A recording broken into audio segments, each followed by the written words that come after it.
Are there people on your team who you wish would be more efficient and productive, or have better attention to details or an eye for quality?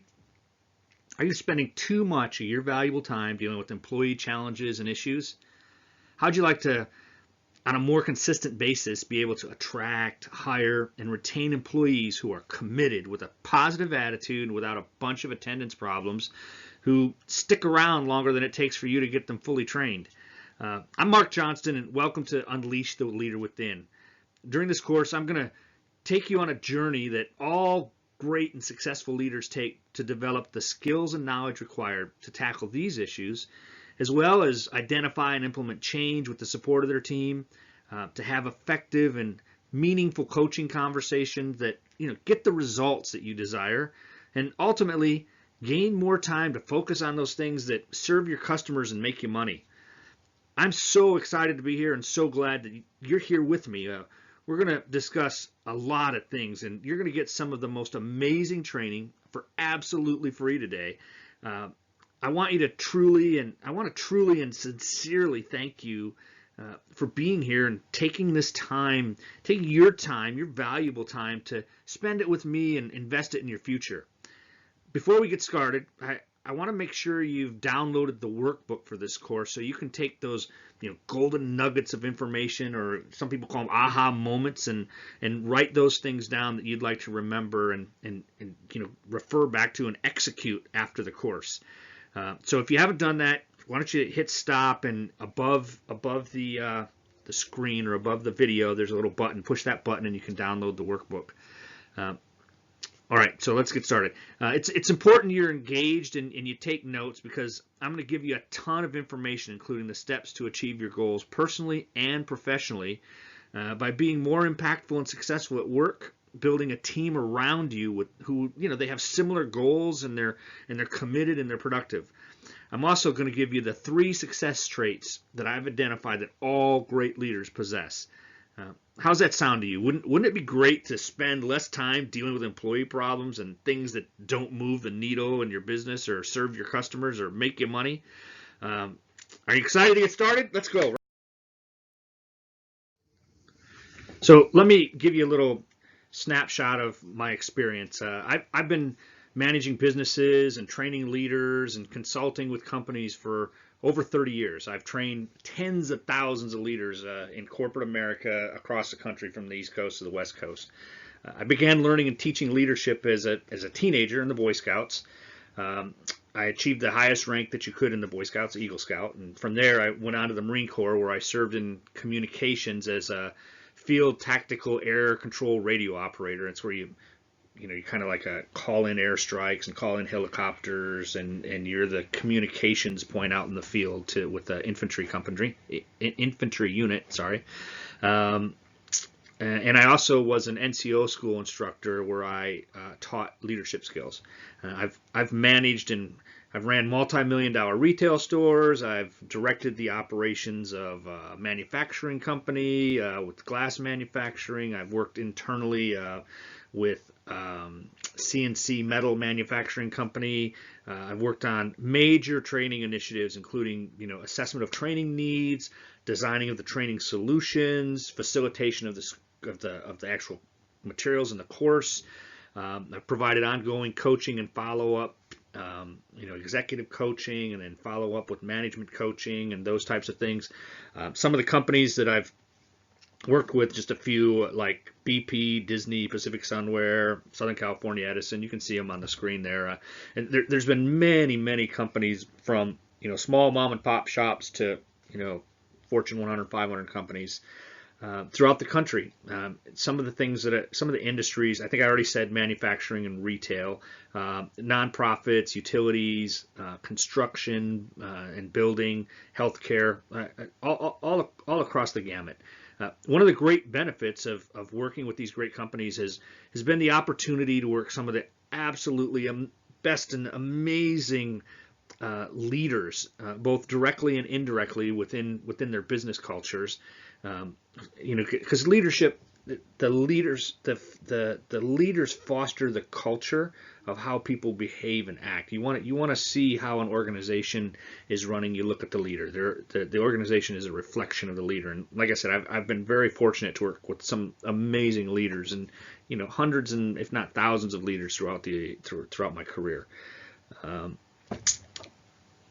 let's talk about some of the folks that I've worked with. So, I think everybody knows Desert Storm. We had some pretty amazing leaders, and being part of 1st Marine Division, there was Lieutenant General Boomer, and he had quite a culture of empowerment and success. And there was a lot of stuff there that if you read books or articles about his leadership style and how the colonels and lieutenant colonels and battalion and regimental commanders were able to do the things they needed to do, and how things were delegated down the chain with empowerment. Particularly, there's a lot of people that don't even know that 2 or 3 days before the initial invasion, or the ground invasion, my unit and a few other units, Task Force Grizzly and another task force, we were actually inside Kuwait and had been taking prisoners and moving around and tackling minefields and all kinds of stuff. And that happened. There's a whole story about that. That if you want to know more, you can look up and the leadership that took place in that. General Schwarzkopf, and he was the overseer of all of it. Quite an amazing man. When I got out, there was Jules Trump, and he's no relation to Donald Trump, but you can look up Jules Trump too. Quite an amazing leader that he does construction and stuff too. Coincidentally, he builds things and designs things, but he owned Northern Automotive, and Northern Automotive had a whole bunch of auto part chains, 3 or 4. He was buying up auto part chains all across the country, and I think they had over 1,000 stores when he left the organization. And then Greg Weaver of Pacific Sunwear, one of the highest paid successful CEOs in his industry, in his area of the time. Bob Iger of Disney, who he took over after Eisner, and there was a lot to be learned right there about different leadership styles and versus central leadership, and Eisner had a culture of central leadership where control, where Iger, he really wanted a more broad, empowered, let people go and do those things, and he fostered innovation and he fostered creativity. So and they've been very successful with that change. And then Herb Zarkin, who is the CEO of BJ's Wholesale Club, he came in and took over a company that was floundering, was going to go out of business when Lowe's went across the country and they were wiping out regional home improvement stores. Herb Zarkin came in and oversaw the rebranding of a regional home improvement from a men's hardware store and lumber and all those types of things, much like a Depot or a Lowe's, and converted those stores to a house-to-home home decorating store that was targeted more towards women. And there's a whole story about that organization and stuff too, and how that worked. And working with these types of leaders and in their cultures and within their organizations, it really allowed me to see how leaders fostered cultures of empowerment and change and excellence, and they demonstrated their ability to inspire their people, and they communicated goals and visions with a greater purpose, and it's been quite a learning and quite an experience, and I've been very fortunate. Now, fortunately, because it contributed to my growth and continuous learning, there were also many not so great leaders where I saw, ineffective and poor leadership tear organizations apart and destroy morale and even put them out of business, or the CEOs losing their jobs, or the managers or supervisors, executives, whoever it was, losing their jobs because of the things that they were doing. Their inability to inspire their teams and communicate a vision that engaged and motivated the team, or maybe choosing the wrong priorities, or just a general lack of people skills to lead the organization to accomplish their mission and go towards that greater purpose and vision. So yeah, that's kind of the story of the things that the projects and the companies and the things that I've been engaged with throughout my career. So whenever I'm doing training and before I get started, I like to do introductions and get to know my audience. Knowing your customer and knowing your people, it's essential. It's one of the most crucial and essential elements of success in your business. That who is your audience? Who are your people? What do they want? What do they desire? What do they need? Right? And during the introductions, I want to get to know the people on a more personal relationship rather than just, hi, I'm Mark, I'm a manager, I've been a manager for 5 years and I work at XYZ company. I want to know what you want and what you believe and what you like and what your challenges and pain points are, and you want to know that as a leader and as a business owner and a manager, because they're key to engaging them at their level and appealing to their emotional and logical needs. And your customers, they buy what they want, and they typically buy from emotion. There are some logical customers out there, but what drives them is the emotional wants and the emotional needs. So when I do introductions, I like to, I want to learn more than just your name. So as you go through, and in your workbook, I think there's actually a place in your workbook, if you downloaded it, to go through and answer those questions. All right, so take a minute and think about who you are and what you do and what you love and who you serve, and put some real answers down, and that'll help you as we go through this course. And then I'll introduce myself. See, this technique or this introductions began when I was in the Marine Corps, and it's where we learned as leaders to get to know our troops. It was really important to foster a culture of brother and sisterhood, and we needed to know their emotional state, their relationship status, the financial challenges they might be going through, and that was all in an effort, to keep them functioning and operating at their peak potential, so that we could empathize with them. We could if we needed to coach or guide them, we could coach and guide them so they could be focused on the mission at hand. Knowing their human side so you could tap into their mental capabilities. I think the most successful and greatest leaders too. One of the things as I reflect over all those leaders that I listed off earlier and others that I've engaged with is they know themselves too. It's one of the things that they take time to understand who they are and what they believe, and they take in a regular assessment and a deep look internally of what they do and why they do it. And I think there's several books out there on why and purpose and whatnot. And if you haven't done that exercise, this is kind of a chance for you to kind of look internally and figure out your why. Why do you do what you do? It's as a leader, and a manager, those that have a purpose that are beyond just building a house or manufacturing a table or selling a product or service. The ones that have a grander purpose tend to be able to rally the troops, rally their employees, build better engaged teams, and everybody rallies around a bigger purpose and a vision to execute and feel engaged and successful day to day. So while you're answering the questions, like I said, I'll introduce myself. So again, I'm Mark Johnston, and I love the outdoors. And since a child, it's one of the greatest things to be out by the water or in the woods, and I love camping.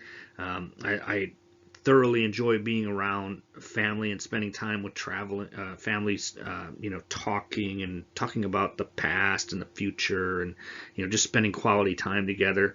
I like traveling and experiencing new things and new challenges, and whenever I go places, I kind of want to do what the natives do. So when I was in Korea and the guy was out there plowing his field with the ox, I ran out there and asked if I could plow the field with the ox. And I don't know if it was Honduras or Philippines. They had these weird tractors that kind of bend in the middle, and I went and asked if I could drive the tractor because it drove completely different. And just wherever I'm at, I've always tried to absorb the culture and experience new things. So that's really exciting for me, and it makes me feel good. Um, what else? I'm a leadership trainer, coach, and business consultant. I help and serve people to be successful and advance in their careers as leaders and managers. And I think I do that by trying to help enhance, their emotional intelligence, getting in touch with who they are and how they feel, helping with their communication skills and team building skills. And it's all so that they can inspire and bring out the best in the people that they work with, and who serve their customers. So I get a lot of satisfaction in helping leaders learn how to be leaders, as well as teach other people the same skills, so that people can be successful both in business and in life. Because what I've learned is all the things that we learn as leaders tend to help you in your personal lives as well. I've been doing this for over 30 years because I love helping people to transform and reach their God-given potential to achieve happiness and success, both in their business and personal lives. And I think the best thing about my business is the lifelong effect and impact that leadership training has had on the people who I've trained. I get calls from people that I've trained 30 years ago, people I've trained 20 years ago, people I've trained yesterday. There's always, these emails or phone calls, they thank me or they ask for more information. And I think that's one of the greatest benefits is knowing that some of the things that I have done have helped other people in their lives and helped contribute to their success. So hopefully by now you've had a few minutes to be able to take and look at each of those questions and answer each of those questions and figure out, who you are, what you love, why you do it, and why, what the best thing about your business is, and why you do what you do in your business. Because those things feed the stuff that we're going to continue to talk about as we go forward. All right, I apologize for this slide here, but I've learned that over the years, having thousands of people attend my courses, that I'm only able to provide participants with information, and telling them what will work and how to execute it. I can put them through exercises to help them retain it, but I can only give you the recipe. It's up to you to take it in and mix it up and put it into practice, executing what you learn. So in order to help you take it in and remember the information, what I'd like you to do is consider this training more of a workshop, a working session where you're focused and you're engaged on your own learning, without distraction. So while we're together, if you wouldn't mind, if you could, turn your cell phone off or silence it, unless of course you're using your cell phone to listen. Make sure you take lots of notes. Notes really help you to retain the information. Listen for understanding. Sometimes folks will listen and they're trying to shoot holes in the boat or think of other ways of why this won't work or why that won't work. And what I'd like you to do is take a mindset of how can I use this, or maybe I should try it and see what the outcome might be and if it benefits. And then actively participate in your learning. And the real learning doesn't take place today. It takes place after you're done listening, and tomorrow and the next day when you go out and review this information and apply it in your day-to-day. Okay. My goal and hope for you is that you'll either gain new knowledge or you'll obtain, one nugget. If you obtain one nugget of information or a best practice that helps you to succeed as a leader, and or maybe refresh and inspire your mind on a best practice or concept that maybe you learned before, but you haven't been applying it as part of your leadership capabilities, or maybe your daily routine, that after today, ultimately, you'll have a new piece of information or a new tool or a new piece of knowledge that'll increase your capabilities, your effectiveness, your productivity, so that you can reach your dreams and be more successful and be happier at your job or whatever it is that you do in your business. So I bet you're done hearing about all this stuff, right? And we're ready to get in the actual actionable items of this training. So let's hit it.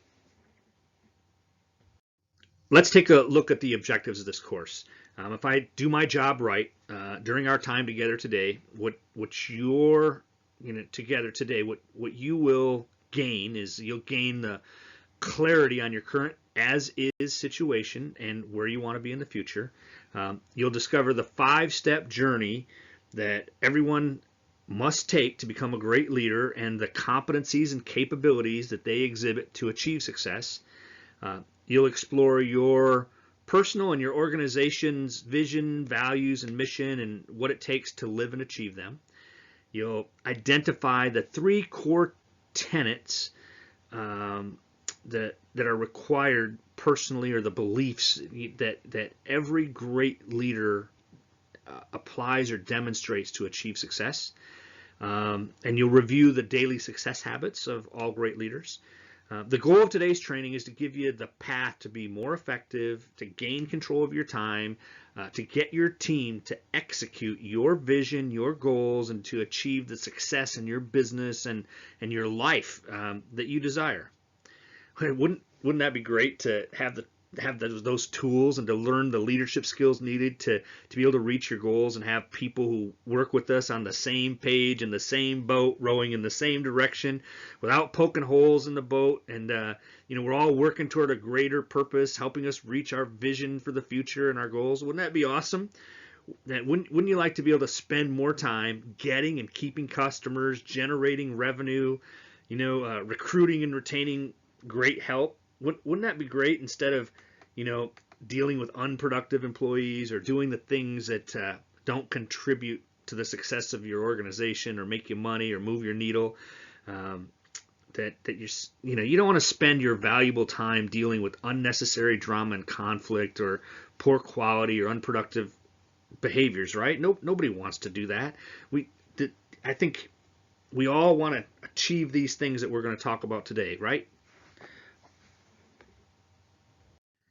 As we go through this training, the first thing I'd like you to do is kind of take stock and assess your current leadership capabilities.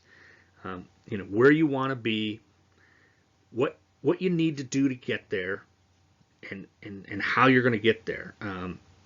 This activity, obviously, it says right at the top of the screen, it's called the As Is to Be Self-Assessment. There are variations of this exercise, and they're facilitated in masterminds by some of the greatest trainers and thought leaders, people like Dean Graziosi or Simon Sinek, and there's a lot of other coaches that use this. And when I facilitate this and throughout my career and with executives and business owners, it becomes a moment of clarity and deep internal awakening. They've had to acknowledge things in a deeper, more personal way. I've typically broken this up where it's like separate pieces, and I've learned, I guess, in the past year that it's way more beneficial to combine all these pieces together. So let's and I guess I want to give you kind of a warning too, because I've noticed that. And other trainers will tell you this, that they've experienced this as well, that some of the parts of this exercise, I told you they bring up deep emotions. I've actually had people cry because they've had to face their pain or some fears or some internal needs. So, if you're really taking this deep and you're going deep on it, you're going to feel some emotion, and that's a good thing. That means you're taking it seriously and you're really thinking about how you're going to apply, how it affects you, etc. So let's go through it together. The first box here is your truth, your as is, your current status. For example, for me, throughout my career, not necessarily today, but if I talk about some of my personal truths throughout my career, there was a time when I was just on the road too much for business. I was leaving on Sunday and coming back on Thursday, and it just didn't make me productive at home. It was taken away from my home life. There's other times in my career where I was having way too many unproductive meetings, and not focusing on needle movers and having the right priorities, or you know, just not paying attention to the right people, whether it's development of certain leaders, or not paying attention to my family, really being engaged and focused. Maybe poor budgeting, or poor spending habits, or spending too much money. I think there's a time when we're you look at your business model. Am I just trading time for money, and chasing new business, or maybe you have high employee turnover? So I want you to look at your as is situation and write down those things that and I gave you a list of things that were areas of opportunity that weren't working well, but you kind of want to look at that and say, all right, what are some things that I'm doing well? Because those are easy to leverage, and you can increase productivity exponentially when you continue to do the things you do well. And the reason you're in the place you are is because you do those things well. So you need to say, all right, one of the things that I'm really good at is attracting customers, or engaging my customers and identifying their wants and needs, and building relationships with my customers. Whatever it is that you do really well, make sure you identify those, and then write down those areas of opportunity. What are the things that are challenge you? And this is your as is today. What's working well? What are the areas of opportunity in your challenge? So write those things down. Okay. Now, after you've done that, the next thing you want to look at is your 1 year goal.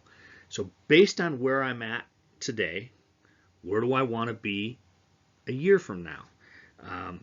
How do I want to improve? Do I want to foster stronger relationships with my spouse, or my wife, or my partner?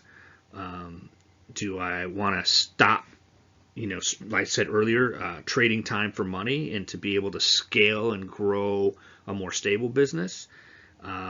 Do I want to hire a position because I need to improve my marketing capabilities, or improve my sales capabilities, or maybe I need more people in production and manufacturing, or maybe I need more people in logistics, maybe sales? What is it? What are the things that you would like to accomplish in 1 year? Do I want to increase my revenue by 20%? Do I want to open a new location?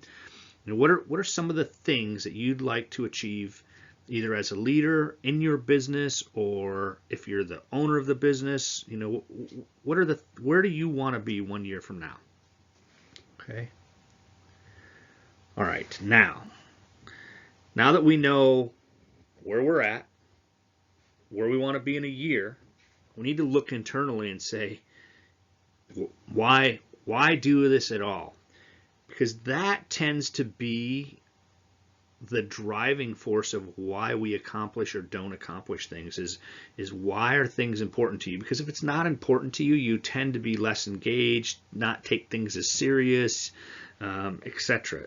And now this part of the exercise, some people call it the 5 whys, some people call it the 7 whys, some people call it 7 layers deep. There's a lot of different things, but really it's getting from the surface why to your deep internal why.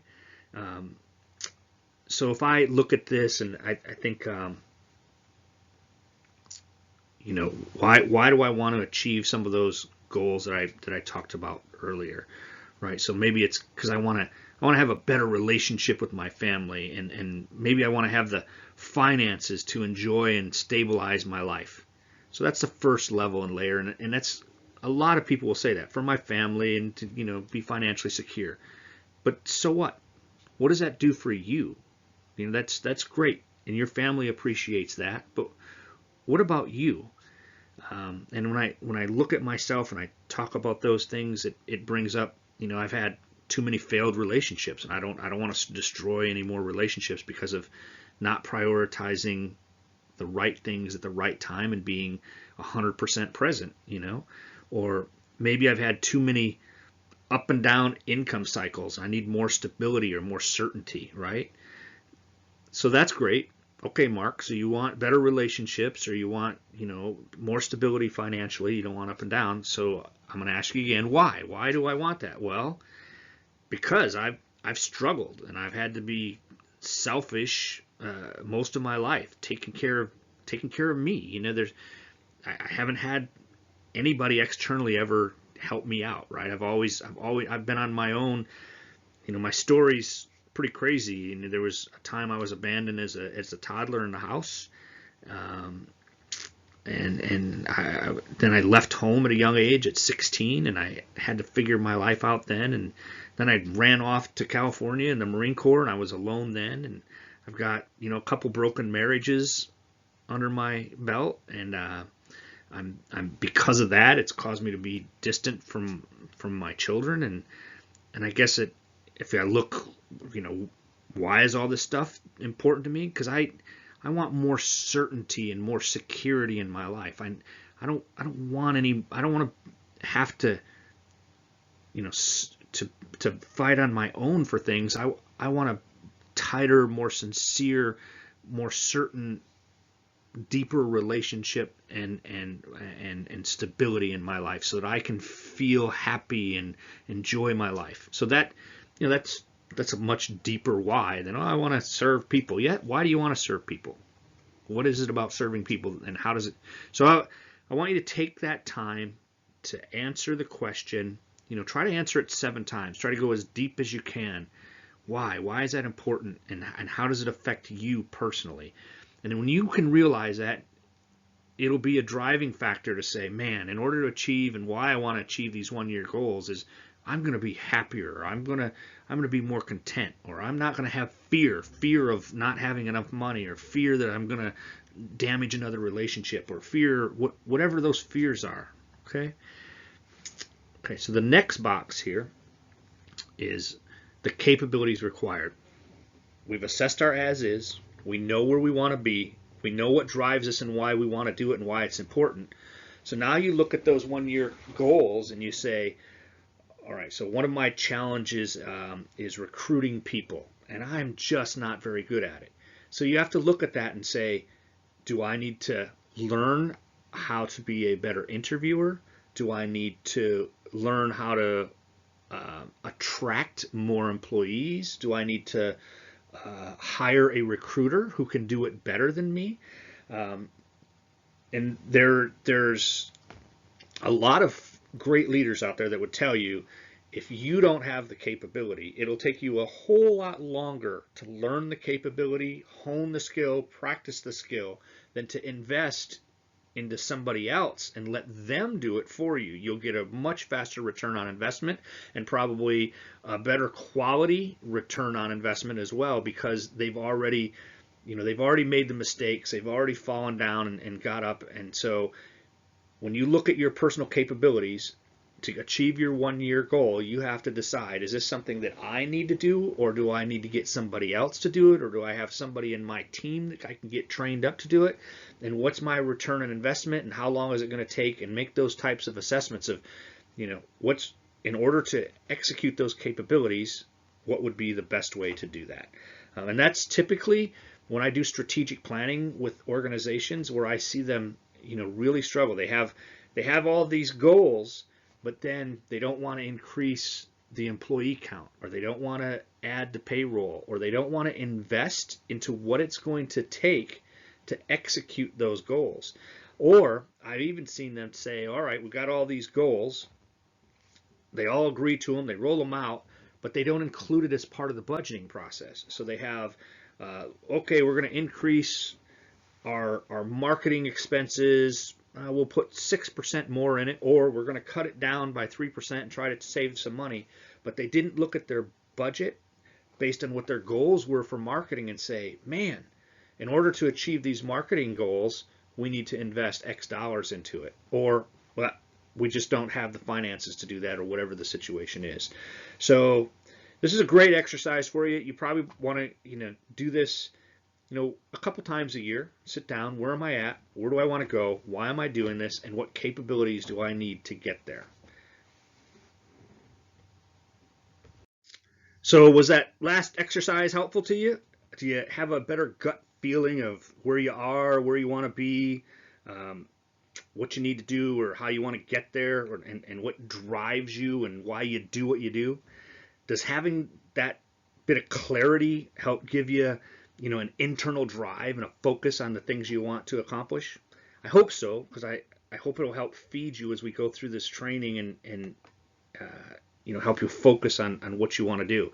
Because as I've worked with leaders at all levels and I've read hundreds of books, and let me tell you, there's thousands out there, and everybody has one, and everybody that wants to be a trainer and an influencer, they write a book, and everybody that's had a great turnaround or success story in their organization, they write a book so they can go out on the road and talk about the book. And what I've seen, regardless of the book or the story or the leader, is consistent in every book and observing successful leaders that it's a journey. And everybody goes kind of through the same path on their journey. Throughout high school, I worked several retail jobs and at fast food restaurants. And when I graduated, I knew I wanted to be a U.S. Marine. And so after graduation, I went off to boot camp. And when you enlist in the Marine Corps, it depends and it fosters a culture of leadership at every level. And camaraderie, leadership and camaraderie. And they don't, what's interesting about it is they don't recruit people to be leaders. There was no thing on the application that says how much leadership experience do you have. There was no assessment to see if you had the competencies or capabilities to be a potential leader. It's not part of the interview or enlistment process. However, I believe and I've experienced that the Corps is a culture of leadership at every level, and everyone has the capability of becoming a leader. From day one in the Marine Corps, you travel a path taking steps towards becoming a master leader, which is the ultimate level that you want to achieve. You get off that bus and you hit your first yellow footprints, and those yellow footprints are your first steps to leadership, and you don't even know that's what's happening.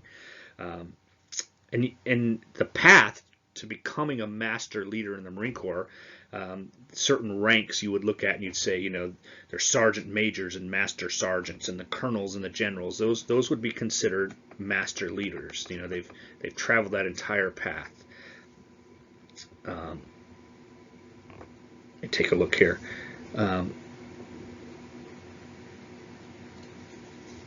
Every story you read about being a great leader, you'll see they all have a similar path.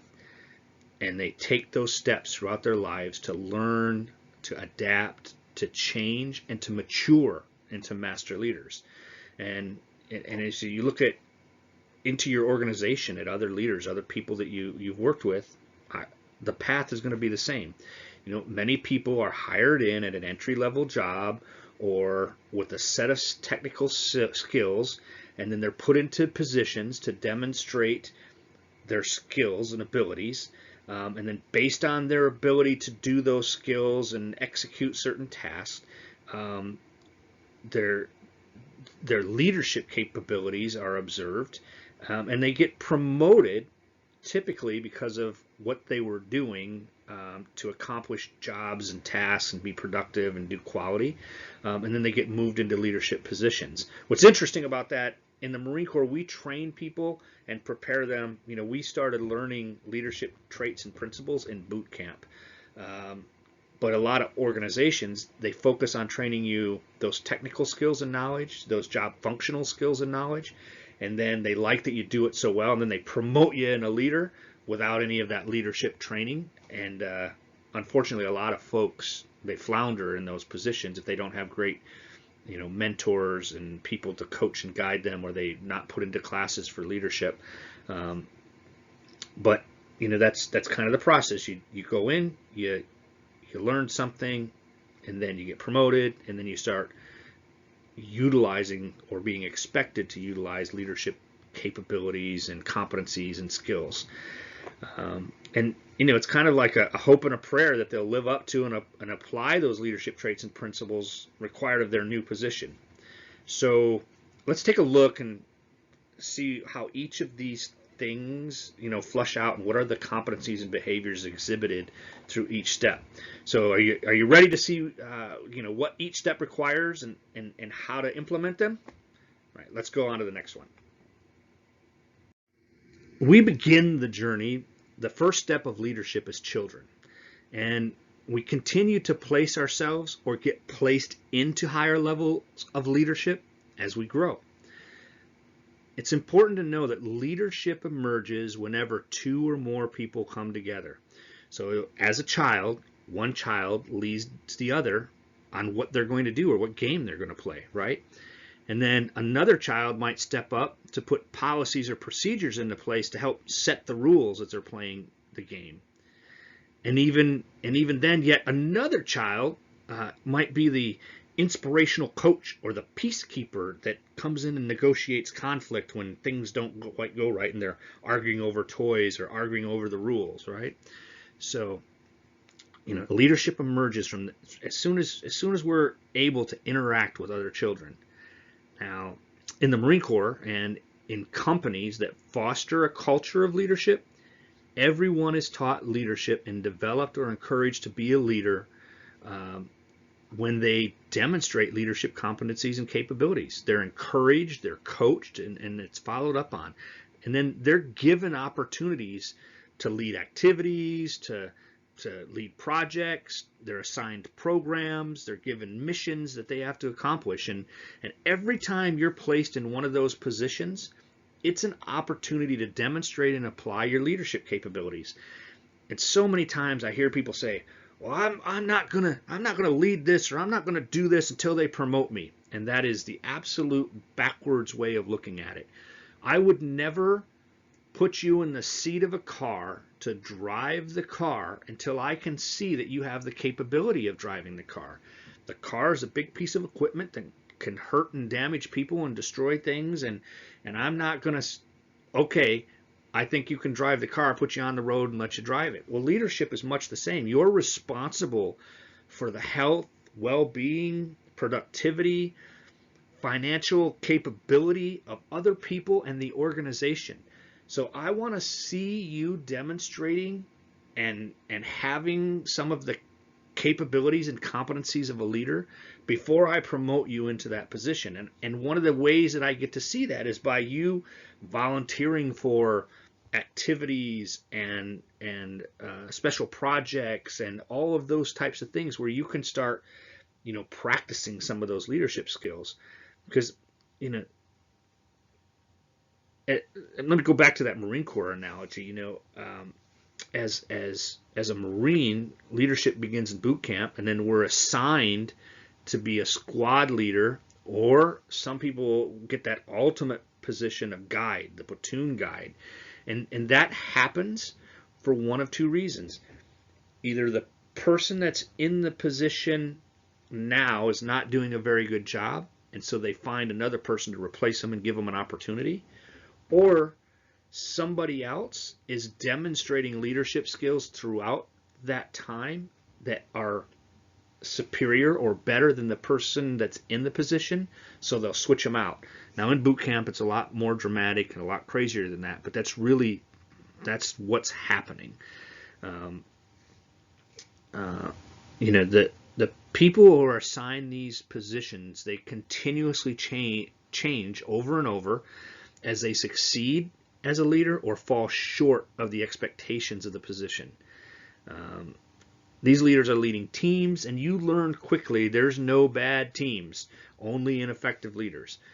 When you have the right leader, even a team who's performing as its lowest can rise up from the bottom, and they can become the most elite team there is. There's lots of folks out there from the military like myself who have written books, or I think Jocko tells a good story. There's just a lot of people out there that you can see time and time again. Shoot, even if you look into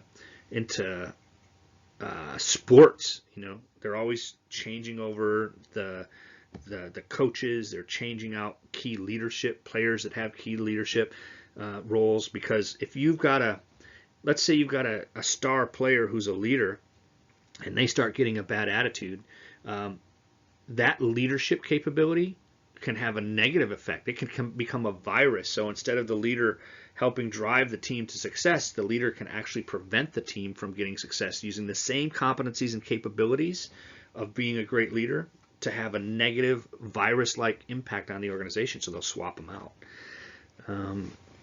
This is why you also see, changes in company CEOs. If the company's floundering, they'll change that CEO out because, like I told you before, the culture of an organization and the success of the organization is a reflection of its leadership. Unfortunately, the problem is that so many leaders either never get it or they never learn what we're talking about right now. It's not necessarily any fault of their own. It's just that they've never had the right role model or a mentor to show and teach them. Leadership's not just about giving orders and direction and holding people accountable and getting tasks done. It's much bigger than that. It's about building a guiding coalition, inspiring people, helping people to be successful, serving people. That's what leadership is. It's the difference between leadership and management. Managers manage tasks and get things done.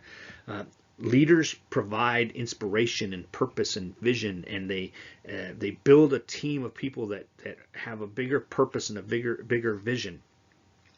So the first step in your journey is to take the leap and to take action. So to volunteer for stuff, to be engaged in stuff, to help people. You don't have to boss people around. Leadership isn't about bossing people around, and you don't even necessarily have to be in a position of holding somebody accountable to lead and inspire them to be successful, right? So as a leader, your first step is to say, I'm going to take this journey. I'm going to take a leap of action.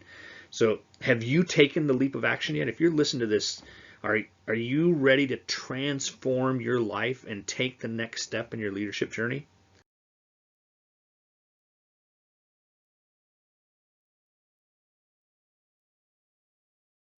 All right, so you've made the decision to take the leap, and a little earlier we kind of looked at our as is and where we want to be. As you travel that leadership journey within any organization, you've got to make sure that your personal values align with the organization's. When they hire you, they're looking to see if your values align with theirs. Well, you need to be doing the same. It's not a one-way interview. You're there to see if, gee, is this the kind of place that I would like to work? What is their purpose, and how do they treat people, and what is their priority? Is it a financial priority? Is it a numbers-driven organization? Is it a people priority? Is it an outside job, an inside job? Am I going to be able to go in there and demonstrate my passion and capabilities and thrive within the organization, right? So the culture of an organization is a reflection of its leadership as well. So when you go in there, you want to see, what their vision, mission, values, how they operate is, because it's going to give you insight to their leadership. Now, the values are the operational beliefs and the behaviors that provide guideposts for setting priorities and making decisions. Your values are like a subconscious thing in the back of your head as a human, as a person. So let's say you have a value of caring for others, and you're in the grocery store and you see money laying on the ground. You could say, "Oh, that's finders losers. I get it. I'm going to put it in my pocket." You could look around and say, you know what, this is not my $20. Somebody may really need this. It could be a mother and her last $20 and she's got to feed her baby, and I really care about other people. So you look around and try to find whose $20 that is. Or you could say, man, I don't know whose this is. Anybody I ask is going to tell me it's theirs, even if it's not. I'm going to go give it to management. So each of those is a different value. So there's a selfish value of putting it into your pocket. There's a value of not all people are trustworthy, but it's I believe in honesty and integrity, so I'm going to go give it to management. And then there's a value that most people are good people, and I believe in other people, so I'm going to look for whose it is, and I'm going to give them that $20, right? So the values in an organization again, those are the operational beliefs and behaviors that everybody within the organization abide by. Now, some companies, they just stick them on the wall and they don't necessarily live them, and some companies they live them. But I'm going to tell you that the values you live and stand by are the foundation to the total employee experience that you want to desire and foster as a leader, because as your values and how you act, the other people are going to see that, right? And when I remember, I told you a team is a reflection of its leadership, or an organization is a reflection of its leadership. Well, the values of that leader are the guideposts, and that's how other people, based on your role modeling and how you exhibit your values, they're going to similarly do those things, unless they're in contrast. If the values you live and stand by are the foundation of the employee experience you desire, then if they're more than just a set of words on the wall or a piece of paper, they'll become part of your daily interactions. They'll become part of your performance conversations. So, we will often hear people have performance conversations. They'll say, Johnny, we really need you to be here on time, versus a value conversation that says, Johnny, as an organization, we really value quality and efficiency, and your being here on time helps support those values. See, that's a different kind of conversation. It gives purpose and meaning to why it's important to you to be there. The values give meaning to the work you do, and they got to be part of the conversation at every corner of the organization. Ill-conceived or misguided values can be detrimental too now. So when you look at your values, I think the common one that people have been talking about lately is Uber. Uber tried to take, and I'll show you some Zappos. So they try to take some fun things that organizations are doing with their values, but they didn't. I don't think they took it serious about what it meant. So one of Uber's values was always be hustling and toe stepping. Well, that definition of always be hustling and toe stepping for a company that's got a corporate office and then a whole bunch of contractors that are out there driving cars, it created an exaggerated disconnect between the management team and how the employees felt, and it actually became toxic. It became toxic to the culture because there was so much difference in what that meant, and it could be used negatively. So some examples Zappos they're a good example because they grew really fast and they didn't have a set of values, and they struggled as part of their growth and as they were scaling. And the CEO realized, oh my gosh, we need to foster a culture, and if we don't have values, how do we make sure we're fostering a culture so everybody has the same belief system and doing the same priorities and same drive? And so some of their values was like delivering wow through service, but then they had a definition of that. What does wow through service mean, right? And it means to provide an emotional impact through service, right? And they had be adventurous, creative, and open-minded. And what that meant to them was it's okay to take calculated risks and make mistakes. And another one was be humble, which meant don't take things for granted, carry yourself with confidence, don't be arrogant, etc. So, I've worked with a lot of companies who have had values around relationships matter, people and relationships matter, and they've all had different cultures and beliefs and demonstrated it differently. And the ones who truly believe and live those values and foster a culture of helping each other, like being available in difficult situations, being empathetic and humanizing their interactions, and truly serving and caring about how people feel, those organizations, they were more efficient, they were more productive, they had lower turnover. You could feel people enjoyed coming to work, they were more engaged. Conversely, where people had those values, but they didn't necessarily live it, but they were more numbers driven, or they were more financial driven. You have to have numbers. You have to manage your business through numbers to make decisions, but you don't manage your people emotionally through the numbers. The numbers are a goal, right? And then if you don't meet the goal, it's an emotional thing. What can we do to work together so that I, as a leader, can help you be successful? I don't just throw you out there and say, hey, go make the goal, right? Even though I want to empower you, I want to be engaged in it as necessary to help you achieve your goal, and I don't want to wait till the end and go, oh, you didn't achieve your goals, right? Because then that means my relationship and your success didn't matter. I need to be vested in your success. And when people in relationship values are important to the leadership, another thing that I see is there's I used to call this in the Marine Corps. So when we were back in garrison, which is back at our camp in the civilian world, because I was a radio operator and whatnot, we had a comm shop with a bunch of radios and shelves. And when we were in garrison, we'd be responsible for cleaning the radios and doing preventative maintenance on the radios and getting them turned in for maintenance and prepping for next mission and all that kind of stuff, right? And some of the NCOs, which would be like your corporals and sergeants, their job is to manage the people.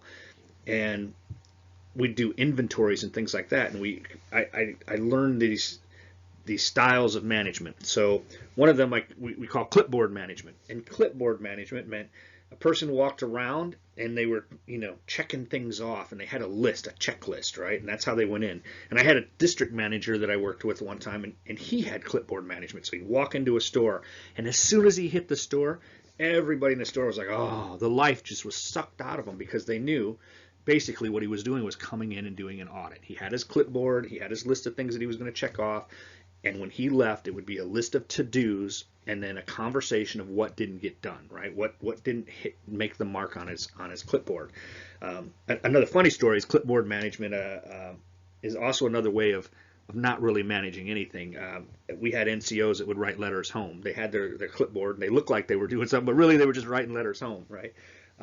Then there's what I call managing by remote control. Managing by remote control is people that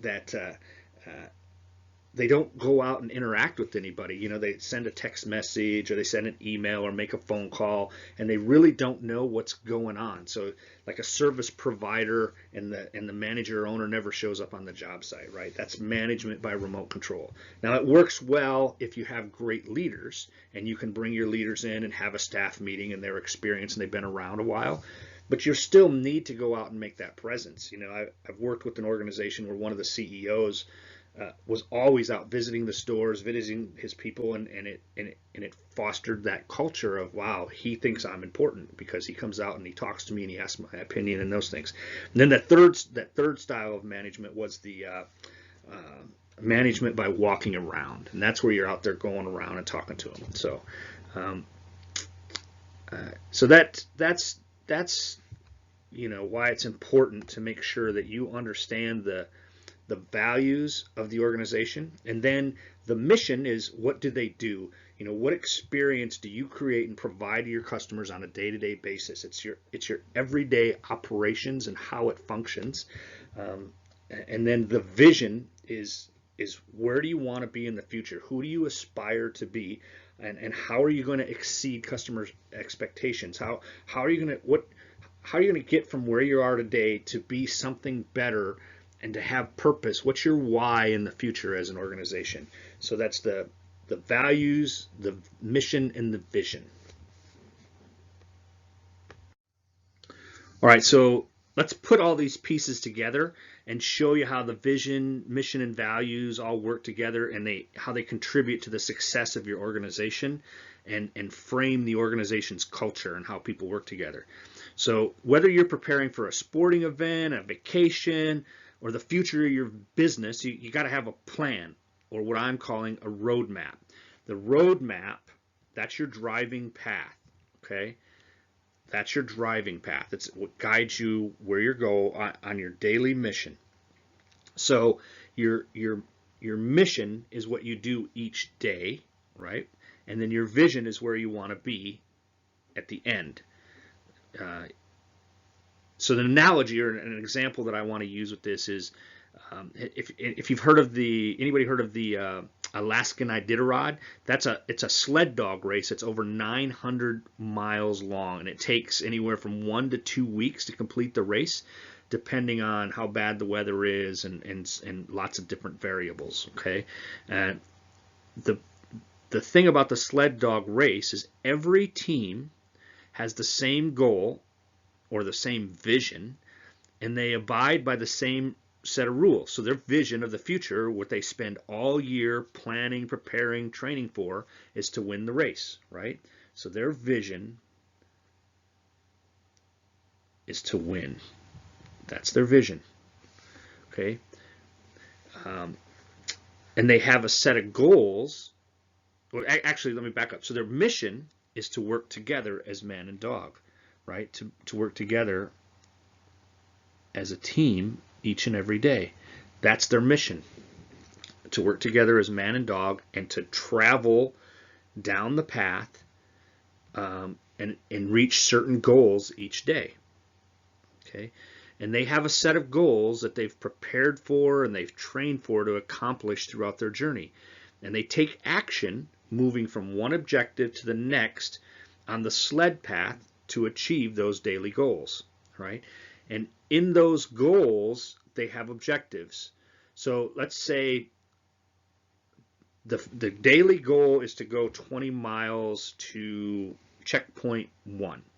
And then there are 3 objectives to get to checkpoint 1. There's I need to feed my animals, that's objective 1. I need to rest my animals, that's objective 2. And I need to resupply, that could be objective 3.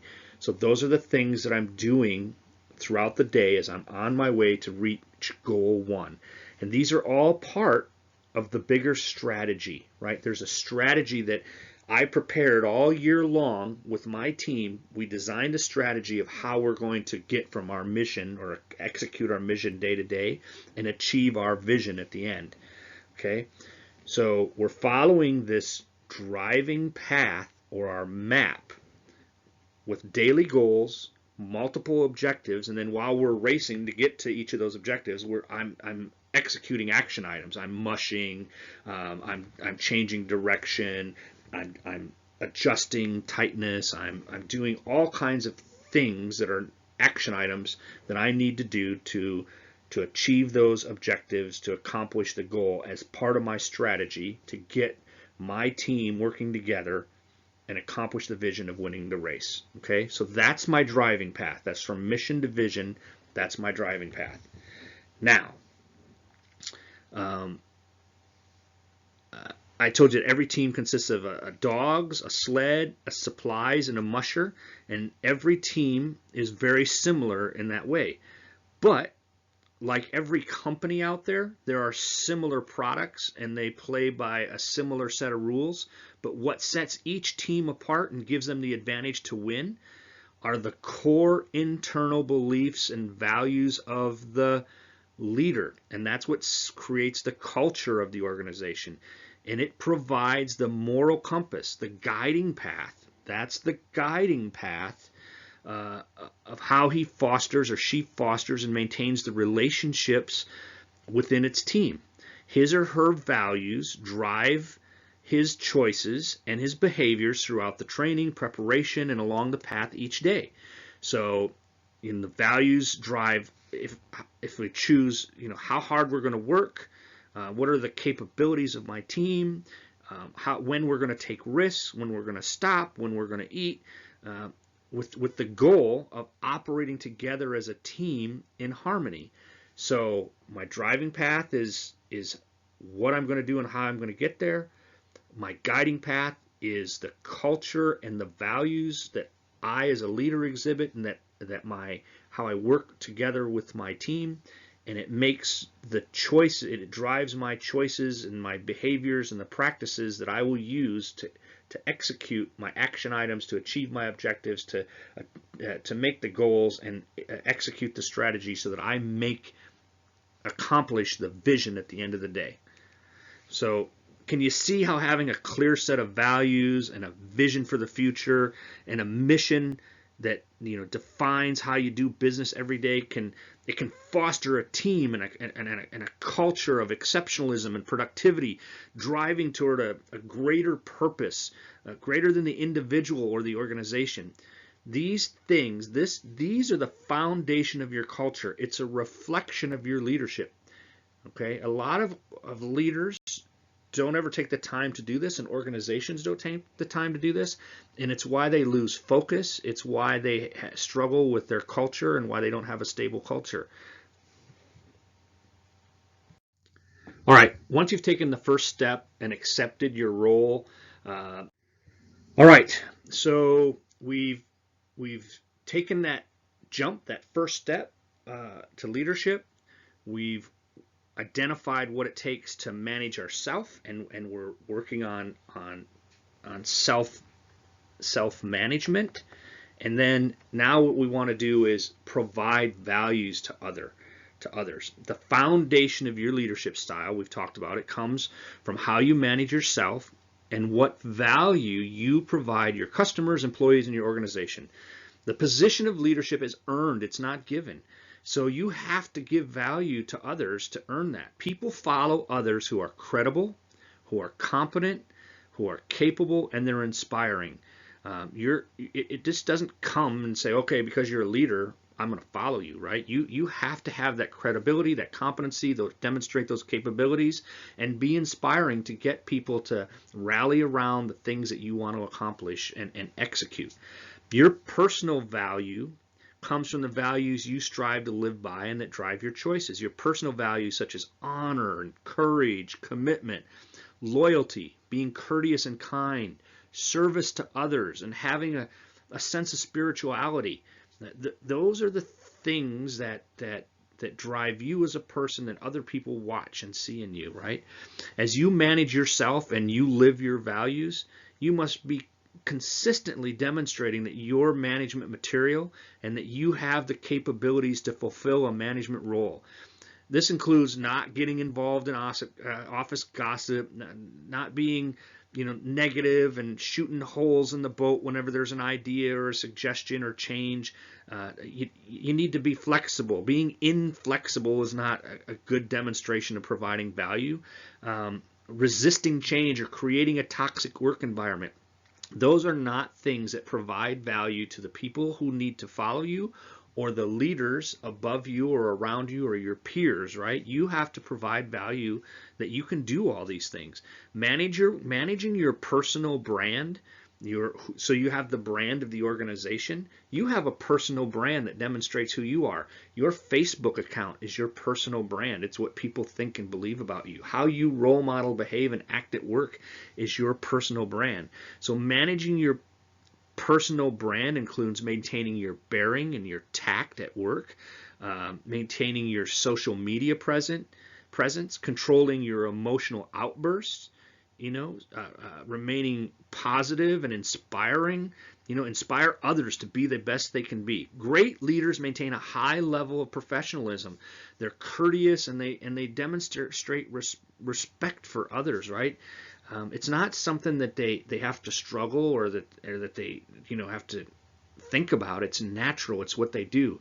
They've learned it through managing themselves, and they understand the importance of it when it comes to leading others. Every day you've got to foster your personal brand of how others see and perceive you, and you need to be consistent in your behaviors. So do you have strong self-esteem, and can you be assertive yet tactful? Assertive doesn't mean being a jerk, doesn't mean rolling people over, being mean or a bully, right? Assertive just means being able to stand up and champion an idea, or stand up and having managerial courage when necessary, right? This requires you to have, as we've discussed in previous slides, a high level of self-leadership, right? And be thoughtful.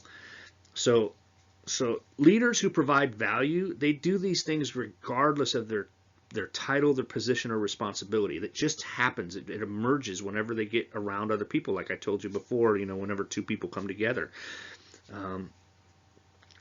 As a district training manager, one of the things that I worked with store managers on was taking team members who are not performing at their full potential and where the manager was ready to help them find new employment. Mark, we're going to get ready to transfer this person to a new company. In other words, terminate them or fire them, right? So I took it upon myself to work with these store managers, and I'd work with these team members and the manager with a goal of turning them around. I always believe we should terminate with regret. We should always try to turn them around before tapping them out, right? So what I try to do is tap into their personal perceived value and leverage that, right? Because everybody has a perceived value. And if I found out that they didn't have very high esteem or their value wasn't being nurtured by their leadership, then that was an opportunity for me to help foster their personal value and get them to feel better about themselves, and then leverage that to provide value to their store, to provide value to other employees, to provide value to the customers, right? So we're always offering and providing value to others.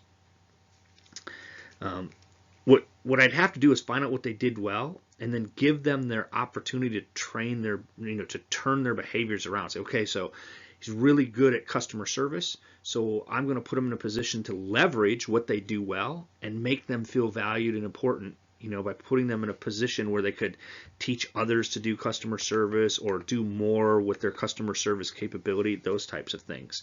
And then I'd put them into special or meaningful projects, or if there was something that needed to change, I'd say, hey, this is an opportunity that we can do better and improve. I'd like you to help be part of the team as a subject matter expert or as a participant, or lead the team even, right? And it allowed them to demonstrate their strengths and to be engaged and to feel important and to show what they can do. And it gave them a sense of renewed pride, and it boosted their personal value. And then what happened is, as their personal value up and they felt valued and important, then they offered to be more of a servant and give their value to others. And they saw that it was helpful. Man, if I show what I know and can do to somebody else, it helps them, right? Or I can pitch in.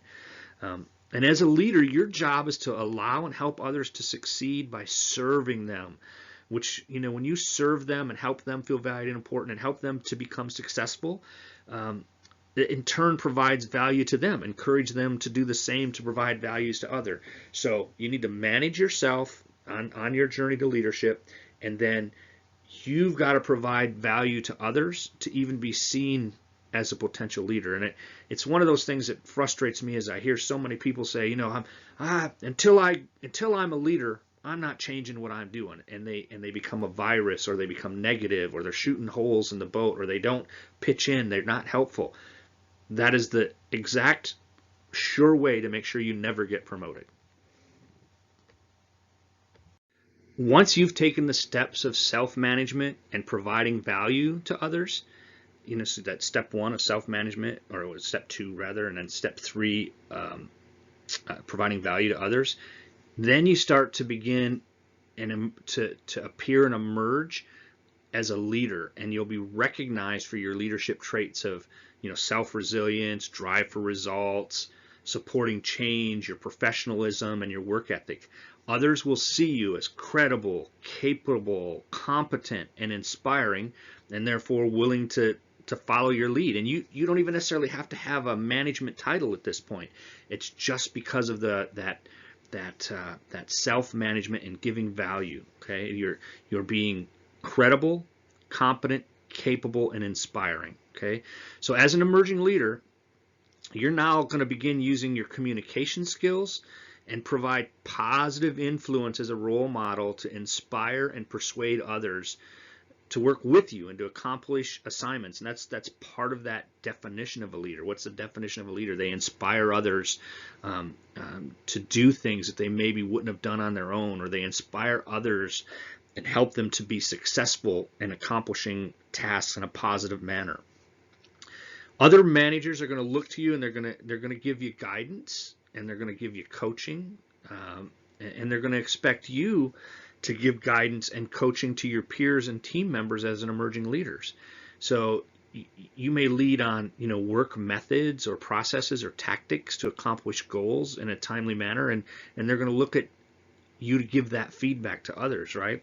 As an emerging leader, you're going to communicate, things that you've learned and best practices and your experience. And you're going to be able to encourage and inspire others on the team to all row in the same direction and towards a common goal, because you've been there. You're sharing your competencies, your capabilities, your experience, right? And so people are going to believe in you, and they're willing to jump in the boat with you based on your positivity and your role modeling and your experience. And then as you further develop your leaderships as an emerging leader, you're able to maintain emotional control and manage difficult conversations, right? We don't have temper tantrums, and we don't get all frustrated and point fingers and blame each other's. We work with others throughout the organization. Emerging leaders are able to communicate and coach others without the personal attacks and the drama and focusing on negativity. They focus instead on the task, not attitudes. They focus on accomplishments and winning, and they don't become confrontational. They figure out how to de-escalate confrontation. They value others' thoughts and opinions, and they want to work together, and they want to empathize and care how other people feel, and they want to work together to achieve a mutually desired outcome and goals. So those are the character traits and competencies of an emerging leader. How would you like to have an employee like Jason? Jason grew through the ranks, starting on the manufacturing floor. He was an excellent operator, and he was proactive in his thoughts and actions, and he maintained his machine, keeping it clean, and he always made sure all the preventative maintenance was up on it. He didn't have to wait for other people. He was proactive and made sure that things got completed in a timely manner. And to him, quality wasn't about the machine or the products that he manufactured, even though quality was top of the mind to him and he made sure that he produced quality. To him, it was about making sure that the customer or the end user saw and experienced the quality through his workmanship and the way he maintained his machine and the way he delivered the product. Jason adapted to change, and he rallied others throughout the organization, and he looked for change to, not just change to change, but to make things better, to improve things, right? He volunteered throughout the organization for quality improvement projects. He looked to his peers and to others for their thoughts and opinions. We got to challenge, how can we do this better? Or this part always seems to come and have an error or a measurement that needs to be adjusted. How do we fix that so we're proactive on it?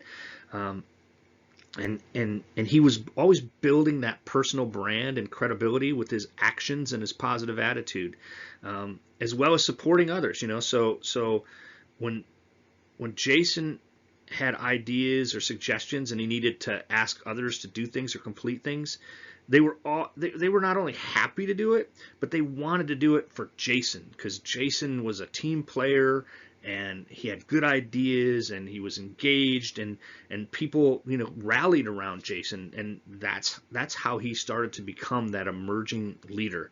Wouldn't it be great to be able to hire and train a bunch of people like Jason? Can you imagine working with a floor or in a manufacturing environment, a retail environment, construction environment with a whole bunch of people like Jason? Man, that would be awesome.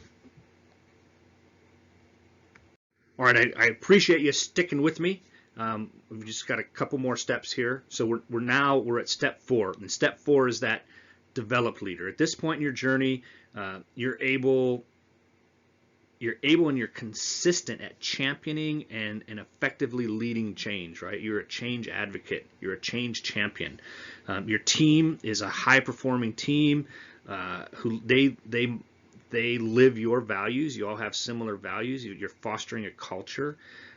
You're accomplishing daily missions together. You're passionate about doing things that contribute to reaching your vision. Your vision is top of mind now. It's not just about action items and tasking. And your team is committed and willing to follow you because you role model the values and behaviors you expect of them. And you serve your team, right? You serve your customers and you serve the future of the organization. And you're always acting as a consummate professional. Developed leaders have learned the transition from a manager who manages tasks and things to a leader who empowers others. They set expectation and they manage results, right, instead of managing things. They're great communicators with strong listening and negotiating skills, and they've got, you know, very solid and strong emotional intelligence, and they're capable of managing conflict and resolving conflict easily and regularly. So let me tell you a story about a developed leader. So there was Ken, and Ken was a pretty amazing guy. He worked for a large utility company. I really enjoyed working with Ken. He's a great guy, and he was a senior manager in charge of multiple departments. And part of his role in his position, he was responsible for the safety training and development of every lineman in the organization, whether they were a new lineman or, you know, had been around, you know, for a long, you know, apprentice lineman or a lineman that had been there for a long time. He was also engaged in several projects throughout the organization. He'd participate and volunteer for focus groups. Actually, he got volunteered. People wanted him to be in focus groups to assess and like implement, whether it be new organizational processes and systems or new computer systems and upgrades or work methods or new tools or procedures, because of his innovation and his decision making and his business acumen and understanding how things worked. And so they would always, you know, include Ken in all these projects. I think one of the other cool projects that he did is whenever there's an emergency, like there's an earthquake or a hurricane or something like that, you have an incident command center where all of the, you know, firemen, police, and whatnot, and they have like a hierarchy. They start establishing a military hierarchy, and he helped, you know, put that incident command program together for the utility so they could seamlessly walk in and become part of the entire incident command instead of just the utility company. They were engaged with everybody. He was able to communicate with other team members who weren't in the same functional area or same departments, didn't report directly to him, and it didn't matter if they were a groundman or the executive. He was able to engage them. That was part of his being a developed leader, right? He's able to manage his emotions, you know, and he could adjust. One of the cool things is he could adjust his leadership style based on the needs and the behaviors of those he worked with. So, you know, if he had somebody who was high strung, you know, he was able to, you know, and they say go up, he could go down, and those types of things. So he was really good at adjusting his leadership style based on the situation and then the person that he was dealing with. He was cool under pressure. He used tact, he used diplomacy, and he could engage people and draw information out of people, and he could facilitate problem-solving sessions and get people to participate. And he was really good about getting their buy-in and help them, you know, feel valued and important about the project that they were on, so that they would engage and champion the change too. So when they all would leave the room, you know, it was a team of people that were all, and it didn't matter, right? Because he worked on all these different projects and teams. He was so good at getting people engaged and building buy-in that when they left, they left as a guiding coalition, and they were communicating very similar messages because they were, you know, working together as a nicely fine-tuned team. And Ken had the managerial courage to assess risk and push back when necessary, right? He wasn't just a yes man. He had strong business acumen, and he knew how to assess risks, and he knew when to challenge the status quo. So that's kind of the example of a developed leader and how they would function within an organization. All right, on this journey, we've taken that first step, taken the leap. We've managed ourselves and have self-trust. We're providing value to others. We've emerged as a leader, and we've started working in teams. We've become a developed leader, and now we're at the pinnacle or the epitome of leadership, which is the master leader. The master leader they've shifted from managing the day-to-day to thinking strategically about the future of the organization, how you're going to serve your customers in the future. And they're developing leaders to develop leaders, right? So that's different than just developing leaders. I'm developing somebody else to go and develop another leader, which is pretty amazing, right? Master leaders communicate a consistent vision, and they're inspiring, and they motivate the entire workforce. They're really good at seeking out top performers who will contribute to the future and the success of the organization, and they're looking at how top performers will fit in the organization, and they're capable of taking people and saying, wow, this isn't a good fit what you're doing now, but I bet you if I moved you over here, I'm going to put you in a position that you could be successful. We often have, as emerging leaders or beginning that development leader piece, will forget that, wow, I hired this person in, they're not doing a good job. Let me give them an opportunity somewhere else, and they'll hold them accountable and say, oh, I'm just going to fire you, instead of giving them a different opportunity or finding a place where they can excel. Greg, man, he was one of the most amazing master leaders that I've ever worked with. He was personally vested and dedicated to every member of his nearly 10,000 employee team. He met with and engaged with as many of them throughout the country as he could. He was on the road, and I'm not saying that this is good when it comes to being a family man, or maybe even spending too much time on the road. It depends on what your passion is. He was on the road 3 out of 4 weeks a month, and he was the CEO of this 1,000-store company, and he truly he wanted to engage as many people and customers, managers, regional managers, employees as he could. And he cared what they had to say about their jobs. He wanted customer feedback. He wanted to know what their wants and needs were, and how he and the corporate office and the team could serve the employees so they could do their jobs better. His focus was, I want my people serving customers. So anything I can do to eliminate tasks, problems, challenges, so that they can give the best service. I don't want them to have to worry about inventory. I don't want them to worry about reports. I want them taking care of customers and having product knowledge. That was his priority. And the customer experience, he invested in training and career advancement programs, knowing that his employees were the most valuable assets, right? They were the front line, and he took great efforts to eliminate, corporate bureaucracy and roadblocks and inefficiencies, and anything that could affect that customer experience. The customer experience, both internal and external, from his internal customers as well as the external customers coming into the stores. Anything from product design, the environment, the culture, all drove his actions and his decisions. And he was fully present and fully engaged. And to his credit, Greg was one of the highest paid CEOs in his industry, and a prime example of how a company reflects its leadership. And to show you that, I can't remember how long he was the CEO of that company. It was 10, 20 years. I don't remember the number of years, but what I do remember is within 1 year, and now while he was CEO, the whole time he was CEO, he only had, I think, one bad quarter, and most of his increases were somewhere between 20 to 30% increases annually. I mean, he was always making profits and increasing sales.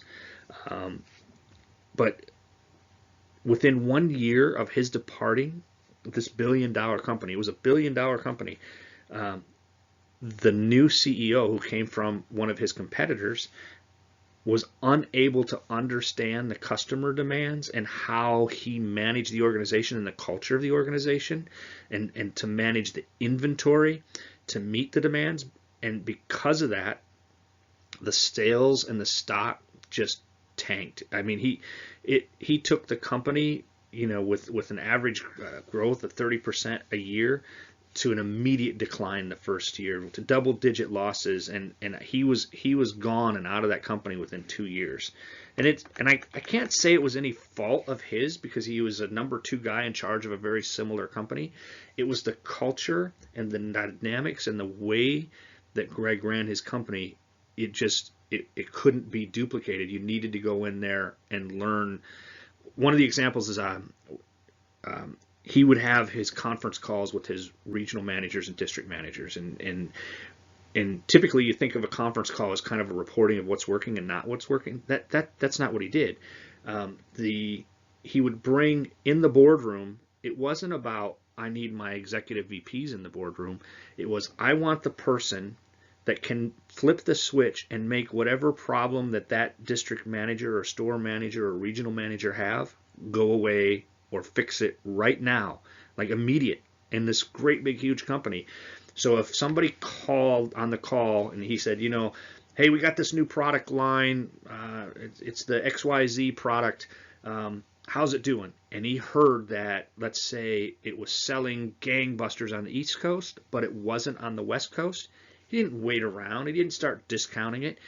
He got the people in the room to get all the product immediately shipped to the East Coast, right there on the spot. And that was just one kind of example. There were lots of different examples like that. It was very cool to watch him. So, I mean, can you see how the path of leadership is essential to the success of a company? It's more than just managing, tasks and jobs. As you look at the steps that we went through, throughout this journey from managing self to being a master leader, do you see how you got to develop, your personal knowledge, skills, and abilities to connect with your employees and your customers? And you do that through effective communication skills, living by a set of values, strong emotional intelligence, and team building skills. And you're always improving and learning and prioritizing how to serve others and serve others better. And you're following a guiding map, a strategic plan, and you've got your values and your culture that helps define how you behave as an organization. Can you see how these things can really solidify the value of a company and the success of a company? All right, so far we've discussed the leadership journey and all the steps and the competencies and the capabilities that a person develops along the path from self-management, providing value, emerging as a leader, performing as a developed leader, to that ultimate position or place in your career when the leader is training other leaders how to train leaders as a master leader. Along the path, every great leader lives and demonstrates 3 tenets or principles that propel them throughout their career to success. All the books you read on leadership, rarely if ever will you see that they give credit and recognition to these 3 tenets. You'll see one of them. They'll usually say one of them, but it's the combination of these 3 that I've learned. They're the unknown secret that I'm going to share with you today. And if you live by these 3 tenets, even on during your journey, your leadership journey, you're going to make mistakes and whatnot, but these 3 things, these are the things that are going to propel you to success. Okay, as you travel that journey. So, are you ready? Are you ready for the $1 million secret of the 3 tenets of every great leader? Let's take a look. All right. So, secret leadership tenet number 1. This is the tenet that gets you out of bed. It's rooted in that why that we talked about in the beginning. It's your purpose. It's the tenet that drives your mindset. It's inspiration. What is it that drives you personally and gives you value? What is it that is greater than you, your dream or your vision of the future? It's your why. What gives you a purpose? Why you do what you do, and how does it benefit others? How does what you do contribute to your internal fulfillment? And it's bigger than making money or providing a product or service.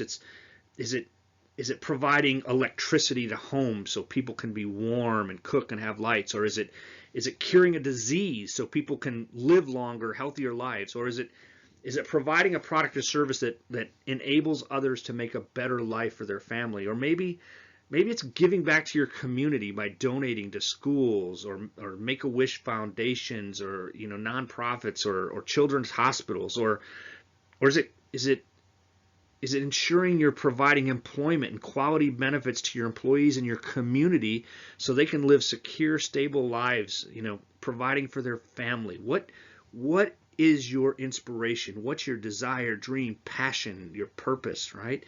Let me give you a story of an inspired leader. And another great leader that I had the pleasure of working with is Jimmy. And I can't even truthfully tell you his whole story. It's Jimmy grew up on the streets. He was from a broken family, and he had experienced nearly everything a child or young man shouldn't have to in life, from abuse, death, separation, poverty, crime, you name it. He was either surrounded by it or personally affected by it. And as he's traveled his leadership journey throughout his life, he could have chosen a lot of different paths, both good or bad, based on all those experiences and his leadership values. Those same exact values and capabilities that it takes to be a great leader, he could have used them to be, a gang leader, or, run a criminal enterprise or something like that. But fortunately for our community and us and Jimmy, what gives Jimmy his purpose, what drives his success, is service to others. His commitment to help others, to give them breaks and opportunities that he has been blessed with throughout his life. He sits on multiple boards and volunteers, and he helps the needy and the abused, and he organizes and sponsors fundraisers, fundraisers that give back to the sick and the less fortunate. Jimmy serves his customers, his employees, and his community, and he has a vision and a passion to give back with a true service heart, because he has so much gratitude for the success in his life, as well as an appreciation and an understanding to always improve based on the challenges and the things that didn't go right in his life. He hasn't had a perfect anything. He's hit roadblocks and bumps and made mistakes, and he's learned from them and continues to improve from them. So, very inspirational guy, and he's one of those guys that no matter where he's at in the country, gets off an airplane, somebody knows him. It's kind of funny. So let me ask you, what is it that inspires you? What's your vision for the future? What are you willing to do to make your dreams come true, to make the dreams of others come true? Do you have the skills, knowledge, and the capabilities to get there? All right, secret tenet number 2. Inspiration is the heart, the thoughts, and the emotional mindset that you lean into to get out of bed, right? You make your bed as your first goal and accomplishment of the day. It mentally and emotionally committed to starting your day with the right goals and actions to achieve your vision and your dreams for the future, right? Inspiration is what gets you out of bed and gets you going. And then that first task of the day that is a sense of accomplishment is making your bed, right? Perspiration, that's tenet number 2. Perspiration is the blood, sweat, and tears that you're willing and able to commit to doing and achieving your goals and dreams every day. It's the planning, the effort, and the work you put into accomplishing your daily mission on your leadership path. Every successful entrepreneur or business owner will tell you there's no easy success story. Anybody that's selling you an easy success story is a unicorn, and your chance of being a unicorn is little to none, right? It requires relentless pursuit, effort, hours, weeks, and years of hard work to achieve your dreams. There's no overnight get rich scheme that's gonna scale your business, or that's gonna exist as a sustainable, profitable business. Typically, if it happens like that, it doesn't last for very long. Sergeant Murphy, I go back to my Marine Corps time. Sergeant Murphy was the poster child of perspiration. Like an athlete, he was always exercising his mind and body to be the best it could be. I don't know if you know about athletes. If you ever see an athlete get interviewed and they ask, how the race went or how they felt, athletes have this thing where they're visualizing everything when they're training, when they're practicing, when they're on. They're always visualizing their form, they're visualizing success, they're visualizing the race. And when you listen to their interviews after a race, that's what you'll hear them talk about, what they felt throughout the race and what they could have done better, where the visualization may have went awry. So like I said, Sergeant Murphy, like an athlete, was always exercising his mind to be the best it could be. He was always the first in and last out. He would be awake, dressed, and on the roll before anybody else was out of the rack. And he'd be the last one in bed, making sure that everybody else was, set and had everything they needed. He'd rise up at 0 dark 30, and his rack, his bed, would be made with, razor sharp perfection, and his uniform was always impeccable with razor sharp creases. And he planned his day, his week, and his month, and he shared that plan with everyone that he was in charge of, so they knew what the plan was. And when it came to his work ethic and quality and efficiency, those were his priority. Everything had to look good, it had to be efficient, and it was top notch. The shop, he managed a shop. It was always cleaned and spotless daily. Everything was in its place and inspection ready at a moment's notice. A lot of units, they were always had to play catch up for inspection. He believed everything should always be inspection ready, and it's one of those things that actually, as I think about other managers and executives throughout other organizations, the ones that kept those high standards of and principles of keeping things clean and organized typically had a great quality, less remakes, less refunds, those types of things. And you could see the culture was better too, because there was a culture of caring. So anyway, whenever the Sergeant Murphy, one of the things about him is whenever the plan or priorities change, you never heard him moan or complain. He embraced it as a new challenge, and he wanted to show that he and his team, or us, our team, had the ability to execute anything thrown at him with pride and quality. And he was able to visualize what success looked like, and then he'd communicate it to the team as a vision. And then he could inspire you to execute it with the same level of passion, desire, and commitment that he had. So do you have the inspiration and the passion to achieve your goals and dreams?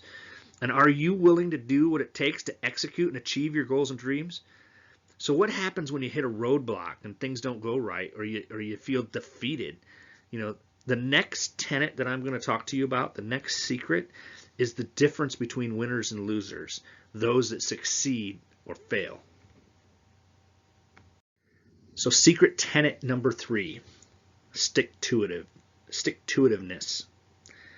Simply said, it means never giving up, leaning into your inspiration, leaning into your beliefs, your vision, and then keep going and putting out that sweat equity, that perspiration, and sticking to it. Stick-to-itiveness means adapting to any situation and overcoming any obstacles. And there are going to be obstacles. There's always going to be roadblocks, bumps, changes, problems. It never ends. It's part of doing business. It's part of life. Stick-to-itiveness means not letting anything get in your way. When you fall down or you make a mistake, you recover quickly. You jump back up, right? You've got the resilience to bounce back. You learn quickly from the experience or the situation or the mistake that you've made, and you're capable and you're willing to take a calculated risk and continue on your journey, right, to either succeed or fail. But when you do fail, you fail fast, right? You learn from the mistake, you jump back up, you recover, and you make the changes as necessary, and you continue on the path or start a new path. And I'll tell you, almost every great leader will tell you the road to success is paved with mistakes, errors, failures, unlimited lessons learned. If you haven't failed, learned, and continued on, you haven't learned what it takes to make it to the top. Winners make it happen, right? They make it happen while others are looking around, they're pointing their fingers, they're making excuses, and they're giving up. And then they're sitting there complaining, why not me? Why not me? Why this guy all the time? Because winners, they stick to it and they recover and they learn and they make it happen. I'll give you a sports athlete. Um, Most people, know Tom Brady, right? The quarterback for the Patriots. Um, what a lot of people don't realize, Tom Brady sat the bench in college for 3 years. He was the 199th pick in the draft, but he was seen as the hardest worker on the team. And he ended up becoming the youngest MVP and won 6 Super Bowl rings, right? So his road wasn't easy. He started from sitting on the bench and not being the best player. Abraham Lincoln, one of the greatest presidents of all time. Not everybody knows his story. If you haven't heard it, at 9 years old, his mother died. Self-education. Earlier I talked about self-education. So this pretty amazing man, many people don't even realize he had 12 months, less than 12 months of formal education, right? He was self-educated. His first wife died. His second son died at, I think, at age 4, and his third son died like he was a young teen, 13, 12, something like that. His fourth son died at 18. His fiance died. His wife, when he was having his kids, ended up being committed to an asylum. His first business, he bought a store, and went bankrupt. Took him, now this is a cool thing about stick-to-itiveness, even though it went bankrupt, he paid it back. The debt. Most people go bankrupt and they don't do anything with the debt. It took him 33 years and he paid that debt back. He too had a nervous breakdown, and then on his political path, he was defeated 6 times running for various government positions. So that's Abraham Lincoln, and then almost every great leader or great business owner has some story of struggles and failures. So let's see. Bill Gates, he failed in business and he was a college dropout, right? He started a little company and it failed before he went on to his first to Microsoft. Colonel Sanders, my gosh, that guy, his secret recipe, he walked across the country and it was rejected 1,000 times before anybody bought it. Henry Ford had a failing car company. I don't know if it was 2. I think it might have been 2 failing car companies. And he was nearly broke when he started Ford. And then Mark Cuban, everybody knows Mark Cuban. Gosh, he did a bunch of funny things. He was not very good in the skilled trades. He failed as a carpenter. He failed as a cook. He failed as a waiter. He couldn't even open a wine bottle. And then here's a funny one. Walt Disney was fired for his lack of imagination. Can you imagine that? So the 3 secret tenets of every great leader, what it takes to succeed, are inspiration, perspiration, and stick-to-itiveness. The only difference between those who succeed and those who do not is the ones who succeed act upon their dreams and goals each and every day. If you want to accomplish it, you're going to put in the effort to do it. So far, we've discussed that journey to becoming a great leader and the path that they take, and we've looked at the tenets of great leaders. Now what I want to do is kind of look at the lifestyle of great leaders.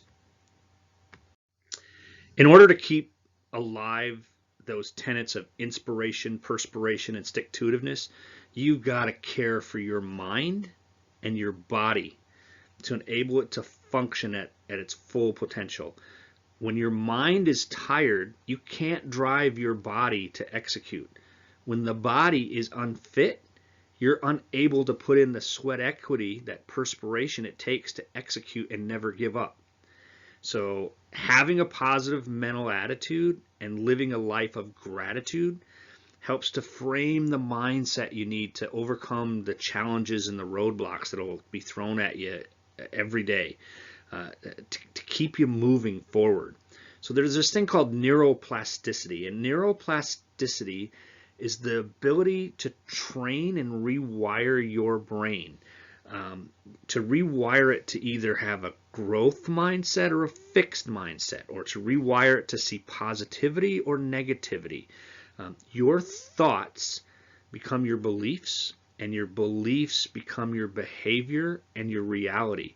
So if you surround yourself, which is called the proximity effect, with other people that have a negative mindset or a fixed mindset, you're going to take that on.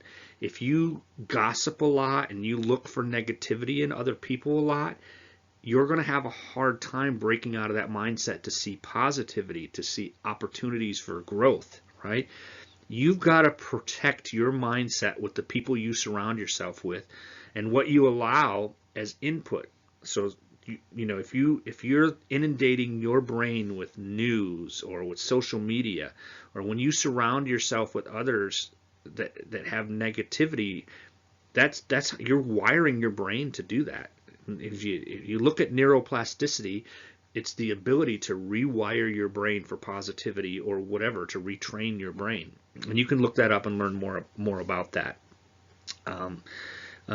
So the proximity effect, back to that, when you surround yourself with others who have similar values or traits or beliefs that you have, and a desire to succeed, they'll feed your thoughts and behaviors for success. They'll encourage you. But if you surround yourself with other like naysayers or excuse makers or finger pointers, you're going to fill your brain with limiting thoughts and limiting beliefs. And so when those movies are playing in your head, they're going to be triggered by those subconscious things that have been told to you. And you're going to have those false beliefs in your head that are going to prevent you from achieving growth or moving forward, right? So treat your body and your mind with respect.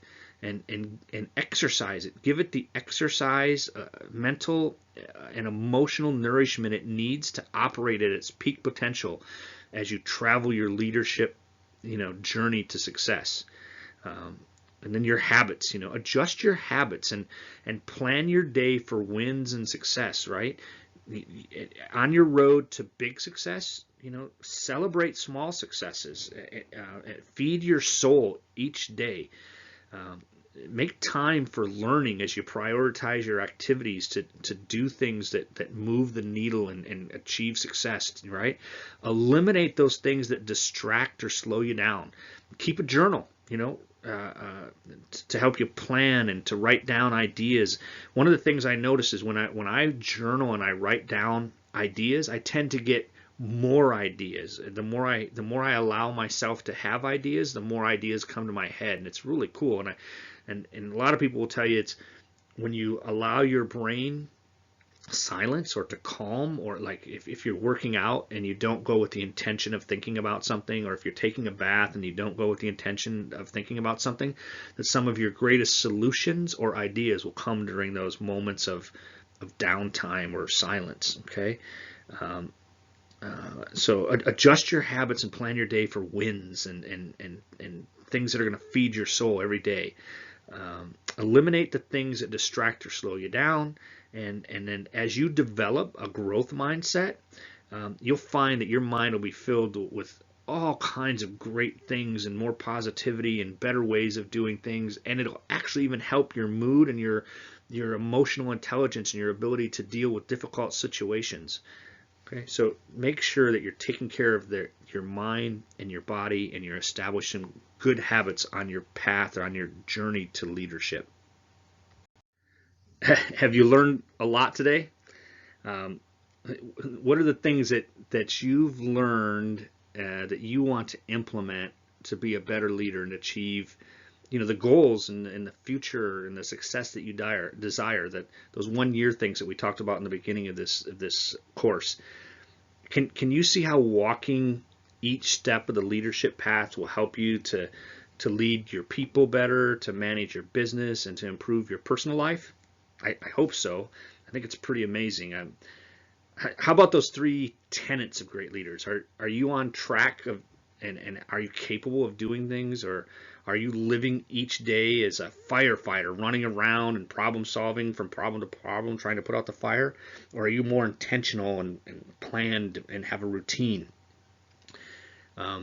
Can you see how the things you've learned today can help you focus on the right things at the right time, and develop a team who's doing the same, and they're committed and they're working with you to achieve your vision and your mission each day? So let me ask you, we've been talking for quite a while, I think about almost 2 hours, right? About what it takes to be a great leader, to build a team, to drive your business, and the knowledge, skills, and abilities it takes to achieve success in your business and your personal life. So obviously you've learned a lot, and it might even seem like there's a lot to put into action after this. It may seem like a lot, but if you put your focus and you implement one thing, one tactic at a time. Each tactic is very simple. So let me ask you, since we spent this time together, would you be interested in learning how to implement each of these steps? I've put together a very special package, and it's called the 21-Day Leadership Transformation Challenge. It's a way for you to implement what you've learned today, being day one, and then over the next 20 days, taking 30 minutes a day. Are you okay with me, showing you what's inside this leadership challenge? Do you want to see more?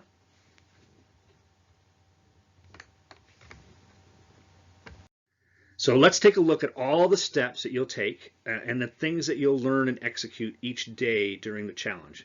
We put this together so it's doable for anyone, and we build it in small chunks. It's kind of like a drip method that anyone can incorporate into their day. And it'll only take you, like I said, about 30 minutes per day to learn what you'll apply on that day. And then you can implement this by taking, your training before you go to work or on your lunchtime. You just need to find a 30-minute little block that you can learn the information so that you can put your plan together to execute it.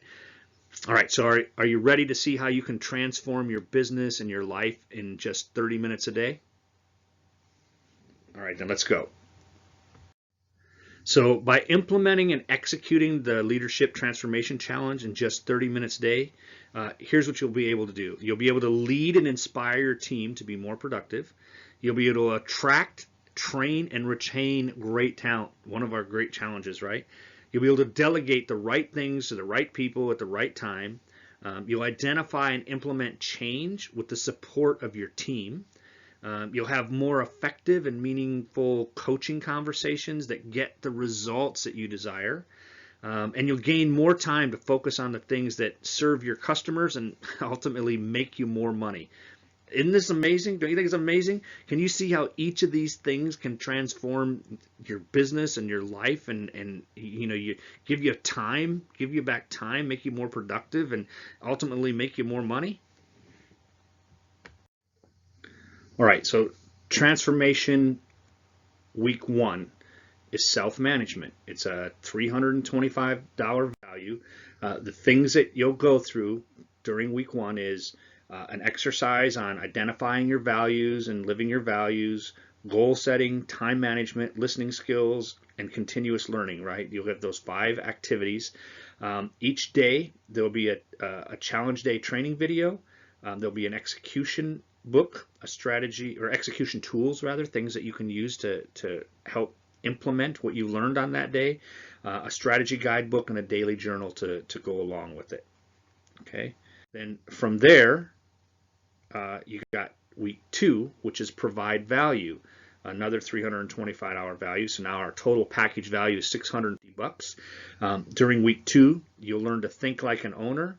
We'll work on your emotional intelligence, activities on how to better serve each other, how to be a change champion, and get to know your people, right? Another $320 value. So now we've got a total package with week 3 of $975, where we now are learning how to develop others.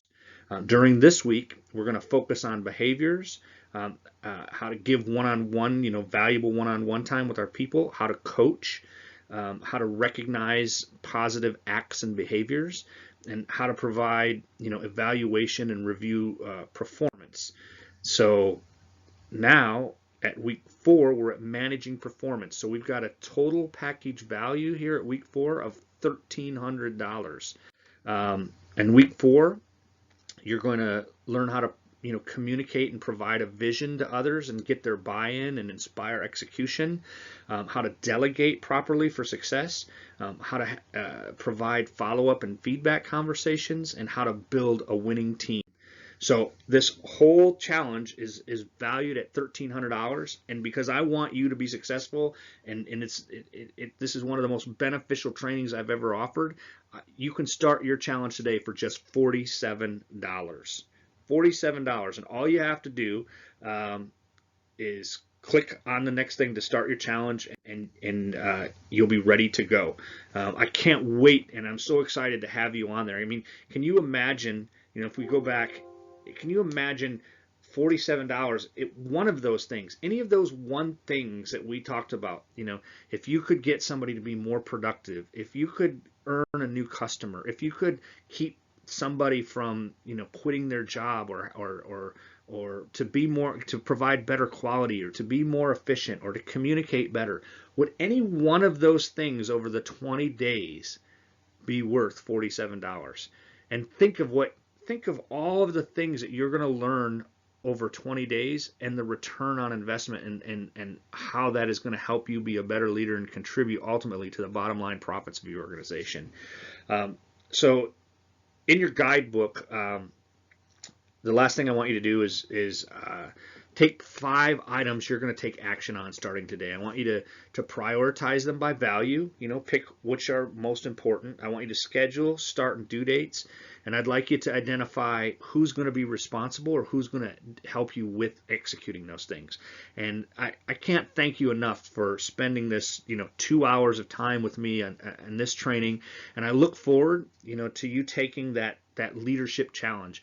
I can't imagine you not taking that leadership challenge. There's so much benefit, and for only $47, my gosh, look at the return on investment. You're going to get $1,300 worth of value out of that program, absolutely, and you're going to progress your leadership capabilities, competencies, and go down that journey with a whole lot of tools and skills and knowledge in your back pocket. So thank you for your time, and just go and click on the next step to go forward with that leadership challenge. Look forward to seeing you on the other side.